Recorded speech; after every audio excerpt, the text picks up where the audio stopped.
Здравейте, приятели! Отново е събота и в святия съботен ден искам да ви поздравя. Шалом Шабат! Благословенни да сте! Благословен нашия Бог, че ни е дал съботната почивка, за да можем да отморим, да възстановим силите си.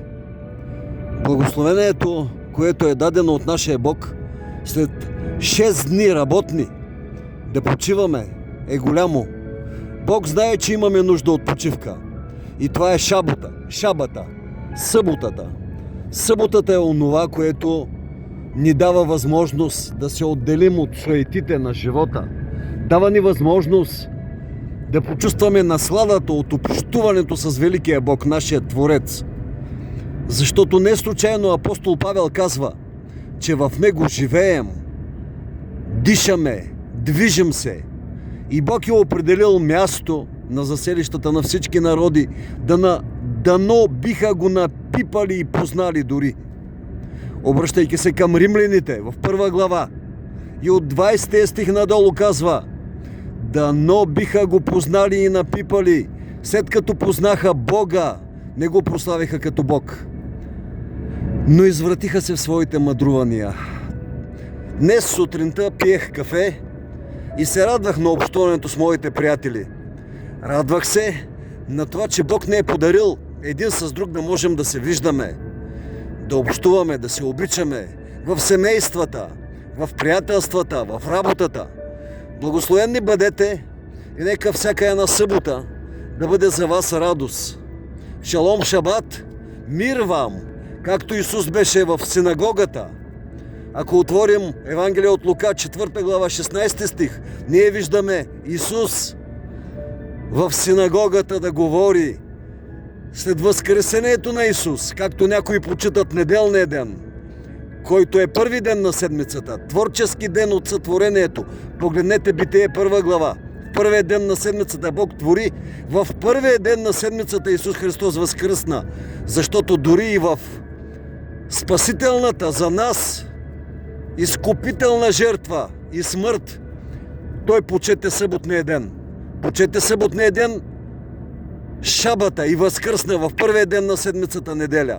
Затова неделята не я почитаха апостолите, те почитаха шабата. От 17 глава до 19 и дори още и преди това ние виждаме как апостол Павел по обичая си влизат в съботния ден в синагогите и разговарят с хората и извършват богослужение за прослава на великия Бог. Благословенни да сте! Благословенно името на нашия Бог. Понякога, четейки Библията, ние се затрудняваме с определени текстове. Но когато имаме молитва, ако се молим чрез Святия Дух и водителството на нашия Бог, дори и трудни текстове бихме разбрали. Едни от най-трудните текстове в 14 глава на Откровение ни говорят за тройна ангелска вест. Летящи ангели в небето с мощен глас прогласяват, а тези ангели трябва да бъдем и ние. Ангел значи вестител. В 14 глава 12 стих казва, че най-важното качество на нас, които обичаме Исус, които се наричаме християни, е търпението. И светии са онея, които пазят Божиите заповеди, имат търпение и вярата Исусова, която планини можеше да премести. Тя казваше на бурята утихни. Нека имаме такава силна вяра и ние. Вяра, която да ни изведе дори в трудностите напред. Понякога по църквите има трудни моменти. Понякога ние като хора разчитаме на хора. Господ иска да разчитаме на Него. Могъща е десницата на Бог. И когато ние правим хора кумири, когато ние понякога след събори, след определени форуми, си мислим, че ръководителите са светци, това е голяма грешка. Бог дойде на земята да ни покаже как да живееме. Бог дойде да спаси погиналото. И нека, отваряйки Откровение 17 глава, виждайки една фалшива религиозна система, да се пазим от това да наведем глави, когато ни се дава лош пример. Затова Исус лично дойде, остави небесните простори, за да ни даде пример как да живееме. Да се въоръжим с Божието всеоръжие. Обръщайки се към ефесяните, апостол Павел, Исус чрез устата на Павел говори и казва: вземете вярата за бронен нагръдник, вземете меча на Духа, живото Слово. Не случайно Откровение 18 глава ни предупреждава за трудности, с които да се преборим, за които Петър казва да се съпротивим до кръв на неприятеля, дявола, който търси кого да погълне. Самия Павел ни предупреждава с Божието Слово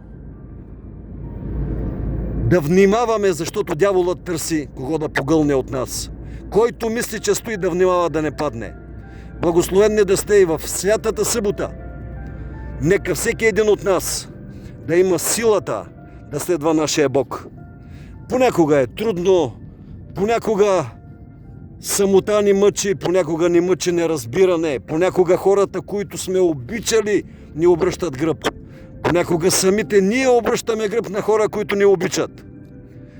Простено да ви е и прощавайте. Прошка искам, прошка давам. Не случайно Исус каза на Петър, когато Петър го питаше: Господи, доколко пъти да прощавам на ближния си? А Исус му каза: до 70 пъти по 7. Защото прошката е онова нещо, което Господната молитва не завещава. Ако вие простите на вашите длъжници, той аз ще простя на вас, казва нашия Бог. Простено да ви е. Обичам ви. Ако някога съм обидил някого, моля да ми прости. Благословенни бъдете, благословени да са чадата ни, благословенна родината, благословенни управниците. Молете се за управниците ни, защото всяка власт е от Бога. В края на краищата какъв е народът, такива са управниците. Великият Бог ни е обещал никога да не ни изостави. На дланите си ни е врязал. Дори майка да забрави сучещото си дете, нашия Бог няма да ни забрави. В добро и в зло Йов никога не остави своя Бог. Загуби бизнеса си, загуби дори чадата си. Бог каза благословен, Исус каза благословенно Божието име. Благословенно Божието име каза Йов. Прочетете книгата Йов, защото Йов е пример за това как духовната борба понякога е толкова силна. Тези от нас, които не могат да я понесат, нека искат сили. Обръщайки се към Филипяните, 4 глава, 13 стих, апостол Павел казва, че за всичко имате сили, чрез онзи, който ни подкрепя. А онзи, който ни подкрепя, е нашия Господ Исус Христос. Затова Павел казва: непрестанно се молете. Непрестанно се молете. Вкусете и вижте, че Господ е благ, непрекъснато от Стария до Новия Завет. Слушаме Святия Дух. Благословенни да сте, да бъде слава на Отца, Сина и Святия Дух.